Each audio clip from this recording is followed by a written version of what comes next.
Hello friends, welcome to my channel. Blood line of dragon की episode 43 के साथ हाजिर हूँ। तो फिर चलिए एक्सप्लेनेशन शुरू करते हैं। एपिसोड के शुरुआत में हम देखते हैं कि जियांग टिंग और लियू मुनन दोनों ही कॉन्फ्रेंस हॉल की तरफ जा रहे होते हैं। तो हॉल के दरवाजे पे लियू मुनन कहती है कि मैं पैनलोंग मेंशन से हूँ, इसलिए तुम्हारे फैमिली बिजनेस में इंटरफेयर करना मेरे लिए ठीक नहीं होगा।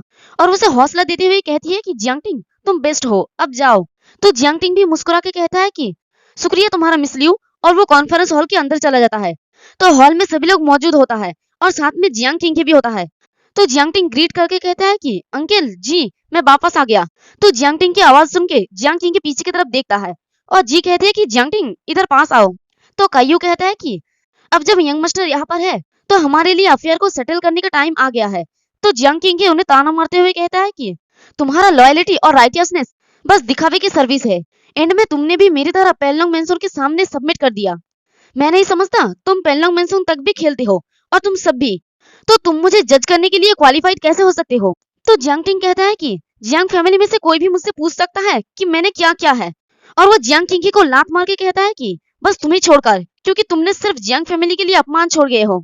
तो जियांग टिंग कहता है कि जियांग टिंग इतना सेटिस्फाइड मत हो, मैंने तो बस थोड़ी सी गलती की है। पहले तो तुम्हारे फादर भी मुझसे डरते थे, राइट। तुम तो ये नहीं जानते होंगे, हमने मिलकर तुम्हारे फादर को मारने का प्लान बनाया और हमने उसे पूरा भी कर लिया।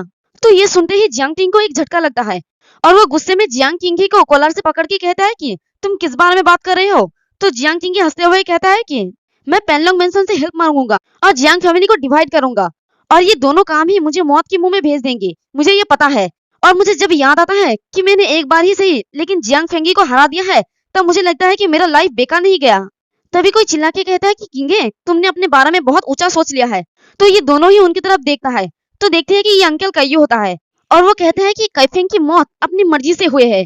तो ये सुन के जियांग टिंग हैरानी से कहता है कि मेरे फादर अपनी इच्छा से मरे हैं।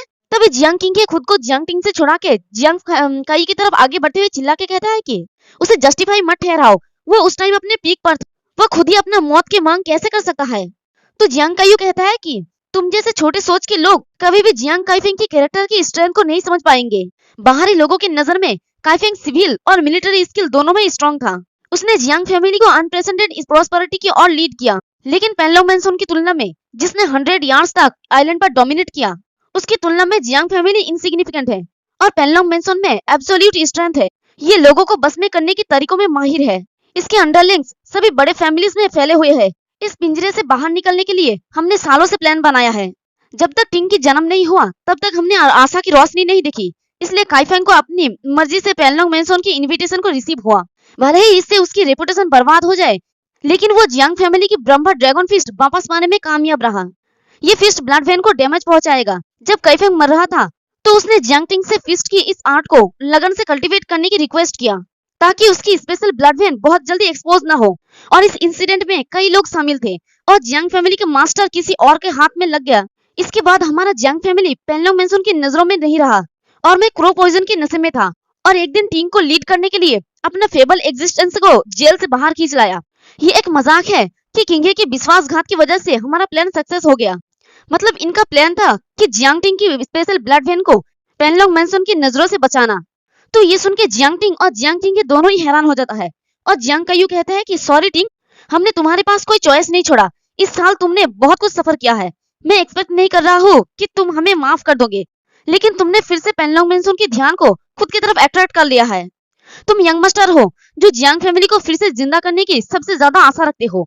हम नहीं चाहते कि तुम इसकी वजह से मरो। जब तक तुम जियांग फैमिली को गार्ड करना चुनते हो, मास्टर का पोजीशन हमेशा तुम्हारे लिए रिजर्व रहेगा। तो जियांग टिंग अंकल जियांग काइयो के पास आता है और अपने हाथों को क्लींच करके बहुत ही हिम्मत करके कहता है कि सॉरी अंकल, अब से मैं इस जियांग फैमिली का यंग मास्टर बनना छोड़ देता हूँ। तो ये सुन के वो सभी लोग काफी ज्यादा हैरान हो जाता है और जियांग टिंग कहता है कि मैं जानता हूँ कि इस फैमिली की प्यार की शर्तों के मामले में मैं अपने फादर से कॉम्पीट नहीं कर सकता। मैं मास्टर बनना डिजर्व नहीं करता। आपकी जनरेशन ने मेरे लिए जो कुछ भी किया उसके लिए शुक्रिया, लेकिन मैं अपने फादर की मौत से पैदा हुई नफरत को नहीं भूलूंगा। मुझे पैनलोंग मेंशन का इनविटेशन मिलेगा, लेकिन ये मेरा पर्सनल अफेयर है और इसका फैमिली से कोई भी लेना देना नहीं है।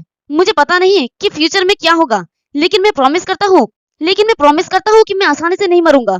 अगर मैं एक दिन इनफ स्ट्रांग बन सका तो मैं इस फैमिली को लीड करने के लिए वापस आऊंगा। और वो सबको गुड बाय कह के वहां से चला जाता है। तो पीछे से जियांग काइयो एक बार जियांग टिंग को बुलाता है, लेकिन जियांग टिंग रुकता नहीं है। फिर हमें फायर आइस्ड फॉरेस्ट का सीन दिखाया जाता है। वहां पर सारे फायर बीस्ट भाग रहा होता है और वो लोग गुस्से में पीछे की तरफ देखता है तो वहां जियांगटिंग अपने लियांग यांग पाम की अटैक से उन सभी को मार रहा होता है और उसने 120 बीस्ट को मार दिया होता है और वो काफी ज्यादा थक गया होता है। तो वो अंकल जंग को कहता है कि अंकल जंग, मैंने 8 रैंक के हजारों मॉन्स्टर को मार दिया है लेकिन मैं अभी अपनी मर्जी से अपने ब्लड वेन को कंट्रोल नहीं कर सकता और मेरा ब्लड वेन थोड़ा सा भी इंप्रूव नहीं हो रहा है। तो अंकल जंग कहते हैं कि क्या मेरे सिखाने का मेथड गलत है और वो साई करके कहता है कि जबकि मुझे चीजें याद आ रहा है, मेरा पहले ही 6 स्टेज का ब्लड वेन है इसलिए मैं लोअर स्टेज की ब्लड वेन में चेंज फील नहीं कर सकता। तो जियांगटिंग कहता है कि जंगफेंगी की ब्लड वेन मेरी तुलना में कमजोर है लेकिन उसकी और भी अलग अलग चेहरा है, वो अपनी ब्लड वेन को कैसे कंट्रोल करता है, यानी जंगफेंगी जो अपनी ब्लड वेन को कंट्रोल करके आरमार बना लेता है लेकिन जियांगटिंग ऐसा कुछ भी नहीं कर सकता। तभी पेड़ के ऊपर से एक आदमी कहता है कि गोल्डन सुकुमा स्वॉर्ड ने तुम्हें अपना मास्टर चुन लिया, नाइस। तो आवाज सुनते ही जियांगटिंग अपनी स्वॉर्ड को तेजी से उस तरफ करते हुए कहता है कि कौन है वहां पर, बाहर आओ। तो ये हमारा ग्रैंडपा होता है जो अभी शैडो हॉल मास्टर बन के जियांगटिंग के सामने अपीयर हुआ है।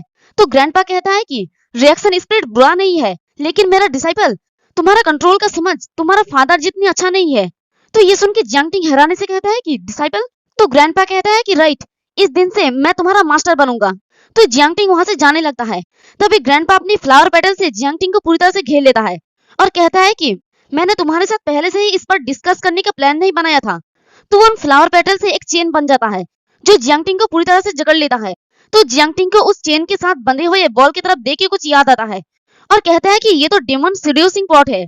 आप लोगों को याद होगा कि फायर आइस्ड फॉरेस्ट में मिस लियू मुनन की गले में भी बिल्कुल ऐसा ही पॉट था जिससे डीमन उसकी तरफ अट्रैक्ट होता है। और ग्रैंडपा कहता है कि अगर तुम इसे पार नहीं कर सकते तो तुम मर जाओगे, मुझे आशा है कि तुम मुझे कुछ सरप्राइज दिखाओगे। और जियांगटिंग सामने की तरफ देख के हैरान हो जाता है क्योंकि उसकी तरफ बहुत बड़े बड़े बीस्ट आने लगता है। और इसी के साथ हमारा ये वाला एपिसोड भी खत्म होता है। एक्सप्लेनेशन पसंद आई तो कमेंट करके जरूर बताना, वीडियो को लाइक और चैनल को सब्सक्राइब कर देना। शुक्रिया।